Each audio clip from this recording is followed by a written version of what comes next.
Gas দুর্ঘটনা, বিষাক্ত বজ্র সরল ইউনিয়ন কার্বাইড থেকে।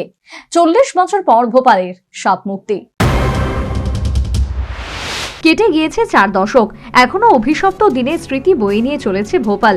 আজও সেখানে শিশু জন্মায় বিভিন্ন সমস্যা নিয়ে। এতদিন পর্যন্ত ভয়াবহ গ্যাস দুর্ঘটনার দুঃসহ স্মৃতি রয়ে গিয়েছিল ভোপালের বুকে। 4 দশক পর সেই সাপ থেকে মুক্তি পাচ্ছে ভোপালবাসী। ভোপাল থেকে পুরোপুরি সরল গ্যাস দুর্ঘটনার বিষাক্ত বজ্র। ইউনিয়ন কার্বাইডের পরিত্যক্ত কারখানাতেই এতদিন পড়েছিল ওই 337 টন কেমিক্যাল বজ্র।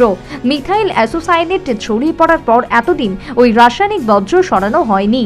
অবশেষে সেটা ইউনিয়ন কার্বাইডের কারখানা স্থল থেকে সরল বিষাক্ত কেমিক্যাল বজ্র।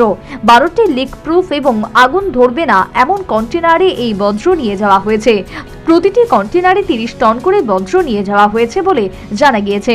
100 শ্রমিক এই বজ্র সরানোর কাজ করেছেন। প্রত্যেককে শ্রমিককে 30 মিনিট করে কাজ করার দায়িত্ব দেওয়া হয়েছিল, কারণ ওই রাসায়নিক বজ্রের কাছে 30 মিনিটের থেকে বেশিক্ষণ থাকা বিপজ্জনক। এই বজ্র সরানোর জায়গা এবং সেখান থেকে নিয়ে যাওয়া রাস্তার আশপাশে 200 মিটার এলাকায় কার্যত লকডাউন পরিস্থিতি তৈরি করা হয়েছিল। অন্তত 1000 পুলিশ মোতায়েন করা হয়েছিল। ওই 12টি গাড়ি রাস্তা দিয়ে নিয়ে যাওয়ার জন্য 25টি গাড়ির কনভয় তৈরি করা হয়েছিল। ওই কনভয় ছিলেন চিকিৎসক, নার্সরা।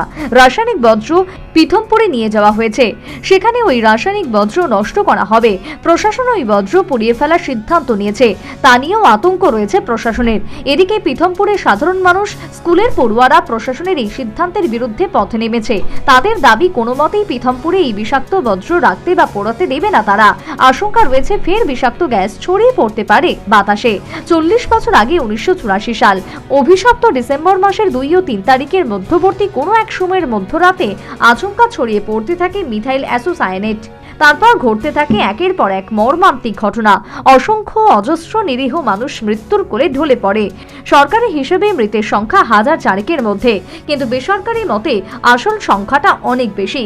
একটা হিসেবে বলা হয়েছে সংখ্যাটা অন্তত 25,000।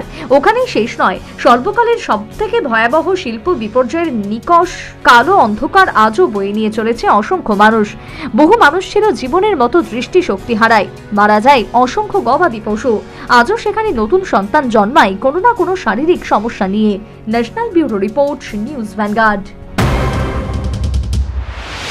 সিজা ইনস্টিটিউট অফ কিডনি সায়েন্সেস কিডনির জটিল রোগের চিকিৎসার জন্য এক উৎকৃষ্ট প্রতিষ্ঠান, যেখানে উত্তর পূর্ব ভারতের প্রথম এবিও অসামঞ্জস্য কিডনি প্রতিস্থাপন এবং মৃত ব্যক্তির কিডনি প্রতিস্থাপন করা হয়। এখানে 115টিরও বেশি কিডনি প্রতিস্থাপন এবং উত্তর পূর্ব ভারতের সবচেয়ে বেশি হিমোডায়ালিসিস করা হয়েছে, এবং এই সংখ্যা দিন দিন বাড়ছে। সিজা institute of kidney sciences Tripura সরকার সহ অরুণাচল প্রদেশ, মেঘালয়, মিজোরাম, মণিপুর এবং নাগাল্যান্ড সরকার দ্বারা স্বীকৃতি প্রাপ্ত।